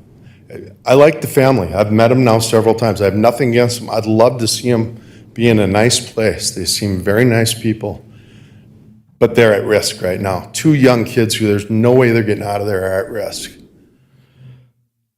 Another thing, sorry. I still haven't received any of the documents that are requested, the digital documents between the mortgage company or between the city, and I would personally like to go after the mortgage company. And so I need some documentation to follow up on that. And sorry, I'm worked up. That's what I have right now. Okay, thank you, Mr. Kingsley. If you just hang on for just a moment, please. So as far as the mortgage documents go, I think you had asked from the floor, are they accessible, and are we in the stages of making sure he gets those documents? I think I talked to Ms. Thornton in your office. You did, Mayor, and we do have, I actually have the draft email here. I just, I guess I didn't hit send, so I'll get this over to Britt so we can get it produced. Thank you. Okay, good, thank you. Anybody else right now? And just for a timeline, we are now almost 2 full months past the 120-day. So we've just given him 60 days again, and he's laughing in our face here. And I would, if there's public speaking opportunities for these meetings, I want to make absolutely sure that somebody puts me on the list, because I'll be the keynote speaker. Well, absolutely. When we do this rental code ordinance, there are going to be public hearings about that. And not only landlords, but citizens that are being experienced, particularly in your case, will be absolutely authorized to come and speak to whatever issue they have with respect to this ordinance. Thank you. And whether it's there's some changes that need to be made, whatever, you'd have a voice, no question about that. And so will every other citizen in this community. Thank you. Okay. Well, I'll wait till next Tuesday night's meeting where we have an official vote. So there is a motion on the floor, and would you please repeat it back for me, Pam? Moved by Councilor Paulson, supported by Councilor Bearboot, to direct staff and the attorney to issue a cease and desist order on the Tolman property located at 410 and 412 5th Street South. Okay, it has been moved and supported. And is there any further discussion? And this will go to the city council for final action based upon information we received from our city attorney to determine whether this motion has legal standing. Councilor Beyondich. Thank you, and that's what I was going to clarify, that further information will come to us before a final vote on Tuesday. So we will have that before the weekend so we can review it. Yes, he says. Thank you. So thank you, Councilor Beyondich. So it has been moved and supported. Is there any further discussion? Councilor Paulson. One final comment, Mayor, and I Sure. thank you for calling on me. If there are exposed wires, exterior wires on the 412 property, can we have our city staff, our fire marshal and code official drive by that location and make further documentation of potential hazardous conditions on that property? I believe under the property and maintenance code that was passed July 1st, 2017, they have the authority which go there and inspect based upon a complaint from the public or a complaint from the city. So our code official and staff can go over there and look at that to ensure compliance and After safety. we vote on this, I'll make that motion. Okay, thank you. So That very issue that I'm talking about has been on at least the last 2 or 3 blight notices along with pictures, and nothing's ever been acted on it. I think we have to determine, if a live wire or what's going on. And Live, I tested it. so there you go. So let's act on this. Do you have some further comment on the motions on the floor, Councilor Freely? I do want to tell Okay, please Mr. Kingsley, do. I Yep. do agree with you that this is creating a hazardous condition for these people to even be in that building. But desperate times call for desperate measures, and I am concerned about us displacing this family without us going there or having the ability to inspect further to deem to what level that is. So anyhow, I'm troubled by where we're at, but I just can't support the cease and desist until I have further information on what could be done on behalf of the 4 people that are in there and in there endangering their own lives potentially. Thank you. Yeah, and I'm going to support the move, cease and desist order when we vote here. And one of the big issues for me is that you have an individual who's renting an apartment. And you had indicated, Councilor Freely, been the concerns that you have with respect to that, and the information you disseminated to us, Mr. Kingsley, about the people that live there. The issue for me is if it was a habitable environment without any safety issues, without any problems whatsoever, you'd think that the landlord, Mr. Toman, would allow the inspection to come in. And by not allowing that inspection to come in, that raises a lot of red flags. And that's all we're asking to do. A simple compliance issue that is so, it's beyond the pale in my perspective. So, Councilor Beyondich. Thank you, and I think that's where I was going with this. And by approving it, it just moves it to the council level. This is not a final direction or where we're going, but it just gives them the ability to get started with the process. We can always change it at the council level. Thank you. Okay, thank you. Councilor Beyondich, it has been moved and supported. One more time, the motion, and then we'll vote. Moved by Counselor Paulson, supported by Counselor Baraboo, to direct staff and the city attorney to issue a cease and desist order on the Toman property located at 410 and 412 Fifth Street South. Okay, thank you. It's been moved and supported at committee level, which will go to the city council for final approval based upon additional information provided by our city attorney and staff. Is there any further discussion? Hearing and seeing none, all those in favor signify by saying aye. Aye. Aye, opposed? No. Roll call, please, Pam. Baraboo, Yes. Friedlieb, No. Paulson, Yes. Beyondich, Johnson. No. Baranzelli. Yes. Huffy. Aye. Motion passes 5-2. Thank you. Councilor Beyondich? Thank you. Since we're towards the end of the meeting, I would like to see these meetings follow the agenda. People that are put on the agenda that have to wait while other items are brought up. I think we should try to stick to the agenda that we have in front of us, and it will save everybody time that attends the meetings. Thank you. Yeah, thank you, Councilor Beyondich. Okay, Mr. Kingsley? I can't say on behalf of the council, but I'm sure, from my personal perspective, I'm sorry, what else can I say? I mean, we have to do something, so, and we haven't, and you're not the only property, so, thank you. Councilor Paulson? Thank you, Mayor. If I may make the motion to direct our city staff, our code official, along with our fire marshal, to do an exterior inspection, I would say on both 412 and 410, with more focus on the 412 exterior wiring situation, and come back to us with a recommendation. Support. Moved by Councilor Paulson, supported by Councilor Freed. Did you just get that motion? Is there any further discussion? Councilor Johnson? Mine's for. Pardon? No, not on this. Okay, thank you. So moved and supported. Is there any further discussion? Hearing and seeing none. All those in favor signify by saying aye. Aye. Aye. Opposed? Motion carries. Thank you.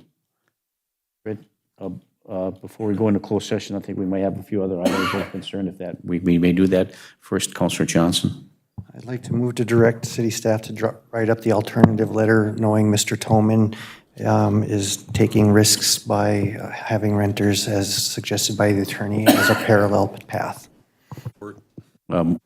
Moved by Councilor Johnson, supported by Councilor Freedy. You have that motion, Pam?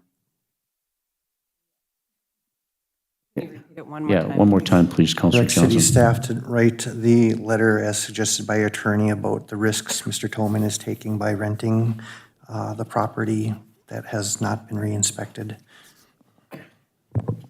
Okay, thank you. That's been moved and supported. Further discussion? Hearing and seeing none. All those in favor signify by saying aye. Aye. Aye. Opposed? Motion carries. I have two other items I'm concerned real quickly. First is the 2-hour parking and the permit parking.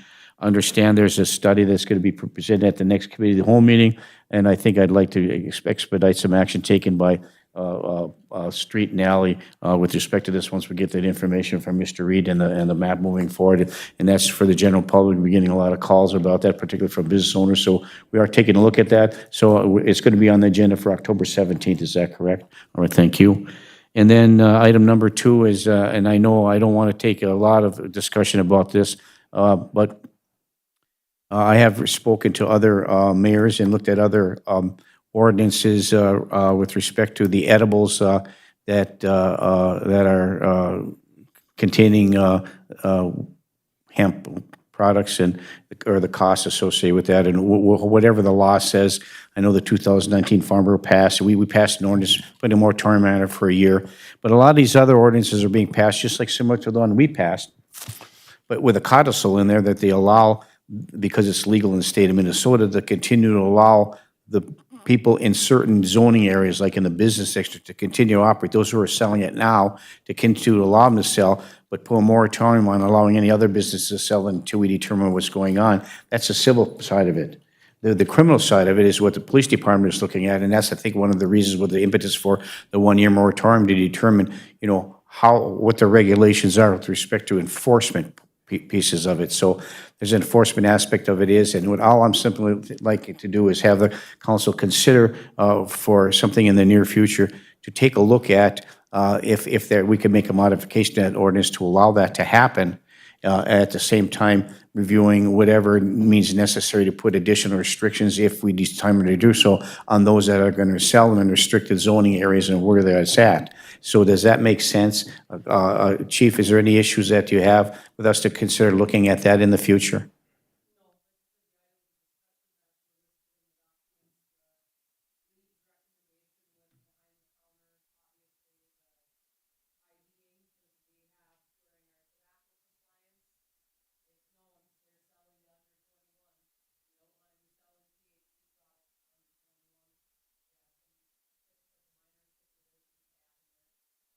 Mayor, if I may, just want a point of clarification. The Planning and please. Zoning Commission did bring this up last night at their meeting, and Oh, they are, it's they are okay. reviewing an ordinance that they're hoping to have a draft ready for the first meeting in November. And there you have it. Thank you. Thank you, you. Brett. Probably should have asked you before, it would have negated all that stuff. Okay, Thank so you. thank you for that. Yep. Okay, thank you, Chief. Okay, anything else before we move to item 8, going into closed session with respect to the police contract? Counselor Paulson. Chief, Counselor Paulson, Chief, you have a sorry. moment? I do have some questions regarding what is possibly being proposed here. So I need some clarification of are there entities that are currently selling this product in Virginia? We're aware of at least 3. I would say from known acquaintances, I know of Now, when we enacted the ordinance, that doesn't automatically grandfather these establishments in.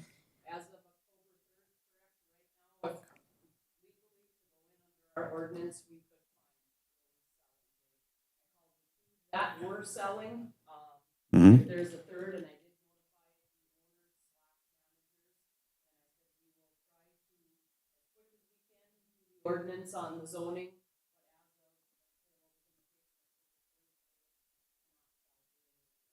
And their products are stored on the shelf and not available for sale at this point.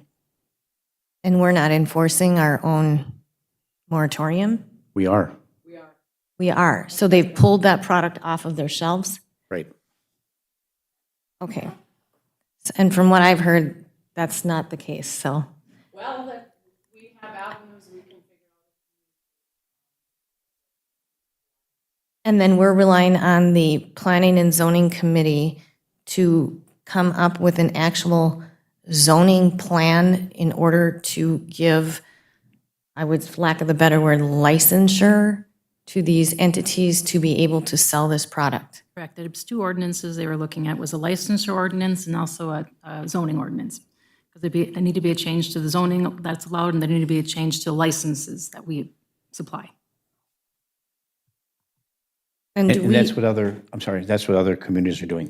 Please Okay, continue. so, and prior to this, so is it typical then that a planning and zoning committee would meet to kind of discuss this, put a plan together, and then is it a public hearing process? And with input from our officers and other law enforcement officials as to, I want to get a better handle on what's actually happening. Yes, I mean, the history behind, there's been certain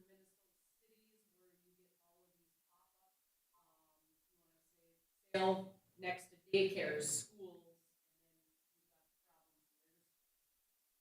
It's a little to explain the zoning piece, so you want to discuss where and where you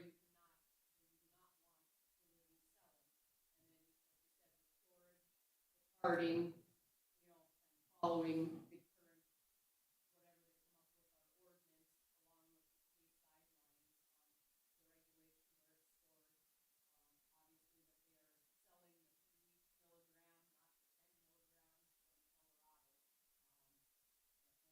on and so forth. And then moving into the licensing portion of it, as we deal with liquor licenses, I'm not sure how many the city currently has in the upper 20s, 30s?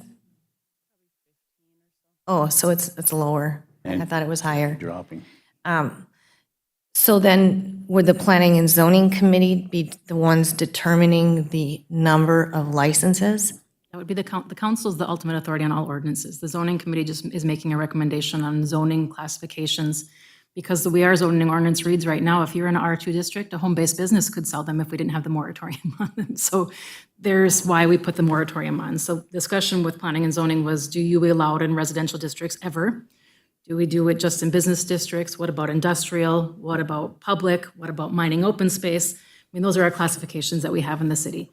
And I appreciate that. My concern is that it's one entity, which is a commission, but it's one entity that's being able to get together to discuss this rather than a group of our law enforcement officials, the city council, the planning and zoning committee.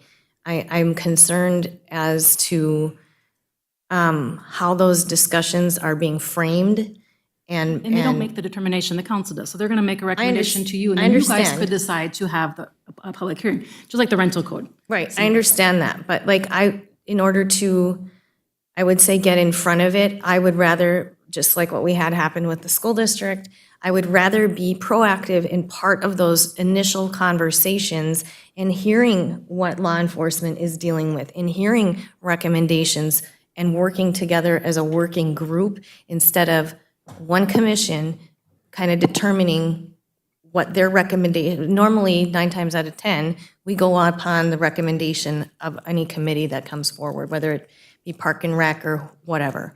So I think it's very important that we be proactive and have and engage in these discussions when, it can have it's a domino effect, like you kind of said last time. One decision can ripple effect on how everything, whether, like you're saying, it's a home-based business. So I guess I would like to be, and I mean, if it's just a planning and zoning meeting and council and law enforcement gets invited, I'm totally fine with that. But I think that there needs to be a broader discussion with more than just the planning and zoning commission. Maybe it's worthy of a public hearing. Maybe we just set the public hearing from the city side and invite everybody to have the open I would be discussion. fine with that. Yeah, might be the easiest and the best. That way it's publicly broadcast, and everybody has the feeling they can come get their input on both sides of the licensure and the zoning. Yeah, and I'm fine with public input, but at this point, what I think I'm looking at is getting the professional opinions together. And maybe I'm wrong, Mayor, I don't know what the Mayor's Association discussed, I'm not privy to that. But before I'm comfortable saying, yeah, I'm fine with issuing, 10 licenses in the city of Virginia, I need to know how this is gonna impact the city of Virginia. Not just as a business owner, but as a mom and as a grandparent. So to me, this is what our role is a functionary role, as what we're allowing coming into this community. So I just would like the courtesy of being a part of that discussion. Well, I think you would be. So here's the deal. It's not the Minnesota Mayor's Association, it's discussions with other communities that I picked to talk about. What are you doing? How are you doing your ordinance? So I think it's just two issues here. First is the zoning portion of it. The other is the licensing portion of it. This is planning and zoning, it doesn't determine the licensing portion. They only make a recommendation based on zoning and where they think zoning is going to go. And they make a recommendation to us about zoning. We determine that zoning issue. We discuss that, where the zoning should be. The licensing part of it comes from the city council and the recommendations from our staff and from our law enforcement, our police agencies, to determine, how you license it, how you control the environment. The planning and zoning has nothing to do with the licensing part of it. They have to do with the zoning, the recommendations where they should be zoned. And as Britt said, you don't want any home-based businesses or anything. You want to be able to restrict where these entities can go. And at the same time, if they are currently selling it, you make that restriction based upon that. And these communities already have what you're asking for. They already have a licensure agreement. They already have a fee that they pay based on, like liquor licenses do in that regard. I only bring this up in order for us to make sure that we are addressing the issue within that year's period of time. And if there's a way that we can separate that out. And once the planning and zoning makes a recommendation based on zoning, we have our discussions based upon the licensure. We bring all those two things together and we have a public hearing, discuss it with the general public and make a decision there. That's kind of the process we've always followed. And I think that's the process we should continue to follow. I think that's the process you're asking for, Councilor Paulson. Am I wrong or not? I think they go hand in hand. I think the license discussion has to happen along with the zoning discussion. They are on parallel tracks, if you ask me. Thank you. Okay, well then maybe we can make a motion to have invite the Planning and Zoning Commission and have a planning meeting with Planning and Zoning and the City Council with respect to if you want to do it together at one period of time, that works too. But I know they're two separate issues. We determine the licensing, not planning and zoning. Planning and zoning just does zoning recommendations to us moving forward. So however you want to work that out, if you'd like to make that in the form of a motion, Councilor Paulson, we can certainly do that. But I would like to see us discuss this sooner than later.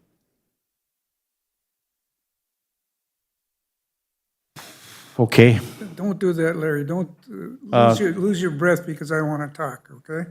Well, I Just didn't. saw you- Yes, you did. Don't, you went like that, you didn't want me to talk. No, I'm just trying to Because I have compose an myself. opposite opinion of anybody here. Councilor Bearable, I'm just trying to compose myself, that's Well, all. I'm pissed about that. I don't care if the general public hears me. I have professional input into this, Well, I- not unprofessional input, all right? Councilor From my Bearable, experience in my business. Councilor Bearable, go ahead with your comments. All right, I'm going to start out at number one. The state of Minnesota is going back to look at this after the first year because they did not pass anything specific during this last legislative session. All they did was say they're going to approve with a product that was 5%, not 3%, if I remember right, on this. You have no way of testing if a person goes, if we approve 10 licenses, you don't have any way of testing if people go to 1 store, 2 stores, 3 stores, 4 stores to get their level of THC up higher than that is legally normal right now with smoking marijuana, the rest of the stuff. There's no way to test this. There's no criteria like they have for Schedule 4s, 3s, and actual narcotics, where it goes when they get it, if it's gotten legally, to a central banking industry like the state of Minnesota has, where it comes back. If you go to one pharmacy, another pharmacy, they stop you from buying because it's in a database already. They don't have that. I cannot see without a testing mechanism for this, if people are out on the roads, driving cars, intoxicated from THC, they don't have a testing mechanism. How can you sell products that are detrimental to the health of a human being without some testing mechanism? I cannot, from a professional standpoint, approve this. We worked hard on the narcotic end of it, the Schedule 4s, 3s, to have a statewide testing system and adjudication of where and who these people are buying from, what pharmacies, whatever, hospitals, whatever it is. That's in all of the stuff right now. Has to be mandatorily reported. There's no mandatory reporting of this stuff. You don't know what's in there. Our police department can't go around inspecting all these things. How do we get rid of the stimulant drugs in this community? We don't have any sale of those anymore. What's the difference between this and THC? That's a downer and a depressant. So what's the difference if it's a stimulant or a depressant? Figure it out. If you got anything up here, figure those things out. We have no way. The police department can't enforce this if it goes into effect. They don't have enough manpower. They're short people now. They're not going to be able to look at records and determine if a person's been here, there, or everywhere. They take this medication, supposedly it's edible, but it's still got the substance embedded in it. If they take 4 different doses, they're up above the limit that is respectable for THC. Figure it out. That's my thought on it. I would like to see a public hearing on this from the public. Advertise it big time and see how many in this community really want to see that happen. We have never done such a thing. We're looking at what the state has done. The state has done absolutely nothing, because they're going back to look at it in 2023. That's been told to me by legislators. They didn't do a specific job on it. They had no list out that they did with stimulants. They haven't done it. Done it with all the other controlled substances. Figure it out. That's my thought on it. And Mayor, I apologize to you. Well, I think the goal and objective of us is to have these meetings, to talk about these things, to work through all this stuff. Whether we make a decision or not, that's good. We have to have all the facts, all the information, all input from the public. I think that's a goal and objective, is to have this meeting, to have a public meeting, to do those kind of things. So I didn't mean to bring that up for a discussion that's going to raise the ire of people. I just want to make sure that we have a moratorium in place for a year. And I think it's prudent for us to continue to look at where we're at, have those discussions, have input for everybody who's involved, have the public hearings. We just talked about doing that. So I just think it's prudent for us to take some action moving forward instead of just sitting and doing nothing. I think we have to move forward, both at administrative side, through planning and zoning, through administration, through the council, through the police, get all that been put together, provide the information, get all the facts available, work with our legislators, and then have a public hearing with respect and discuss it. I think that's important for everybody to be involved in that process, instead of hearing an opinion from a councilor or mayor with respect to that. Councilor Paulson. Thank you, Mayor. Well, to speak upon ire, Pam just sent us an email with a complete draft amendment to the ordinance from the Planning and Zoning Committee, which includes licensing. Now I'm not quite happy with this. So is that the reason you wanted to bring this up today? I'm not sure, did the Planning and Zoning get any input, sorry to put you on the spot, Chief, from your department? No, I did not. Actually, this came from the Chief Mattson sent me a draft previously, about a month ago, and this came from Chief Mattson. I grabbed the of 4 other cities that I knew that put the memorandum in, or Right. moratorium. Right. I grabbed some examples and sent to Britt, and on behalf of you guys to take a look at, because obviously some communities and towns have done different ordinances, zoning, due to their dynamics and where the locations were and the licensing. And yes, it was sent to be looked at, and obviously discussion amongst all of us to pick and choose what we think is important in our zoning, how many licenses in town, the cost of the licensing, and like I said, the location of the product, to ultimately come up with a universal, everybody agreed upon ordinance through, with the zoning portion, the licensing, and everything that I had sent for information. Okay, so that was, thank you. I don't mean to put you on the spot, but I thought you meant, yes, I hadn't, Britt just sent me the same, from planning and zoning, what they had looked at, and I also sent the league piece. League of Minnesota Cities had that 23rd. I'm just on the first attachment. I mean, I'm gonna have to read this through. My concern is that, again, you've got a commission that's drafting this without any council input, and that's concerning to me. It seems already a given that this is what we're gonna do. I don't know if that's the direction. I don't know what your department would recommend. I don't understand this quite so far. I think that we agreed to this moratorium, and now all of a sudden, there's a rush to pass an amendment to this ordinance. Yeah, some argument could be said for sales tax collection. Why not collect it here? I happen to also be a downtown business owner, and I am very concerned about what goes on downtown. So to be very honest, I'm very surprised that this formal draft has come forward as a recommendation from the Planning and Zoning Commission without having any input from the council as to what direction the council would like to go with this. And there may be more of you that want to go in the direction of letting it happen here. I'm not sure that I'm there yet. To clarify, it's not a recommendation planning and zoning yet. They've asked for time to review before they make any recommendations. So So they are when it just says draft on here, what does considering that? is, yes, they're just considering the discussion on this. Okay, there's highlighted portions of, it looks like the exclusive liquor store. I mean, so where did this draft come from? The 4 different cities that have already passed an ordinance came together. Nicole sent over some verbiage we thought was going to work. And what 4 cities are these? Maplewood, you're gonna put me on the spot here, I don't have, I'd have to go look up. Stillwater. Yeah, Crystal, there was Waste South, Mankato, I think is one.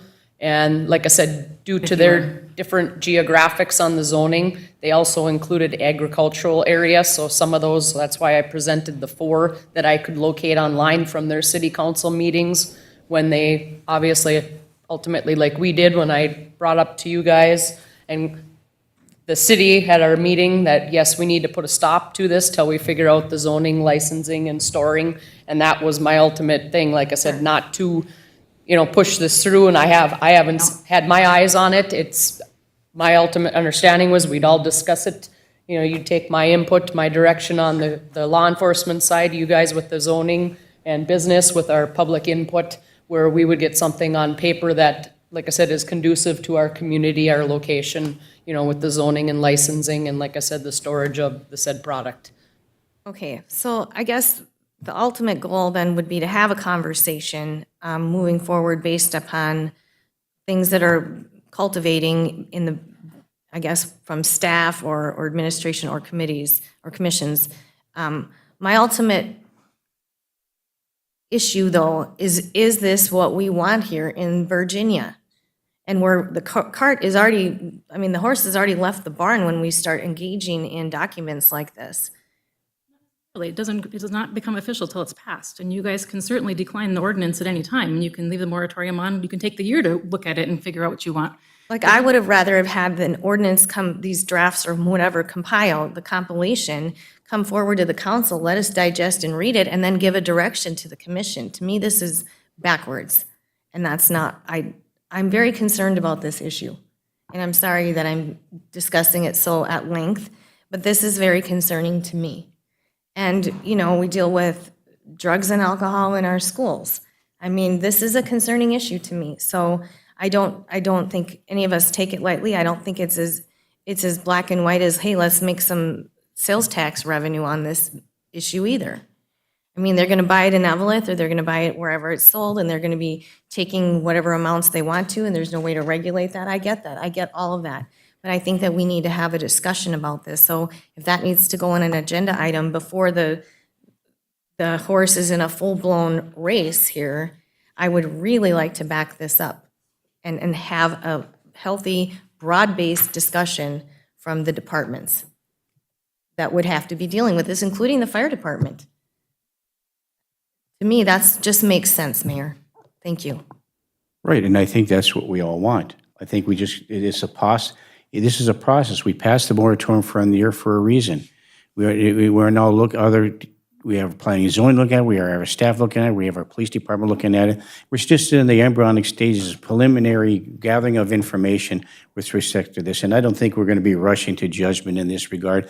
We're going to carefully consider what needs to be done at all levels and to determine, you know, if this is a direction we have to go or what direction we want to go, not only with public opinion as well. So I think that's just we're going to get there. So planning, zoning, staff, all of us, but we'll eventually, you know, have an opportunity to converse and make a determination in a direction, and ultimately we have the elected body authority to vote one way or the other to put our suggestions in moving forward. And before we have a public hearing, we'll be able to discuss all the recommendations that come forth. My goal and objective as an elected official is to make sure our staff is able to look at those things from all levels, bring it back to us. If we have to have a collaborative meeting together, we do that. And then if we have to have a public hearing, we do that. And then if we have to come back and make a decision based upon all that information on what direction we go and what the final decision is based upon that subject matter, we'll do that. We have a year in which to accomplish that. So I just thought it was worthy of a discussion. And I'm sorry that if it was something that went way beyond the pale, but I thought that because we need to move it forward a little bit more and discuss it, we rely on our staff which do that, and as an elected body, we'll make sure that we're involved in that process. I don't think there's any intent upon anybody not including us in that regard. So I think we'll get there. I think we'll get there, so thank you. All right, anything else on this subject? Okay. Rich, item 8. Thank you. The final item is to close the meeting to discuss city's labor negotiation strategy with LELS, and this portion of the meeting may be closed as per Minnesota Statute 13D05 Subdivision 3. Okay, move to close. Is there a motion to move to close the council meeting? So moved. Moved by Councilor Beyondich to close for item 8. Is there support? I'll support, Mayor. Support by Councilor Baraboo. All those, any discussion?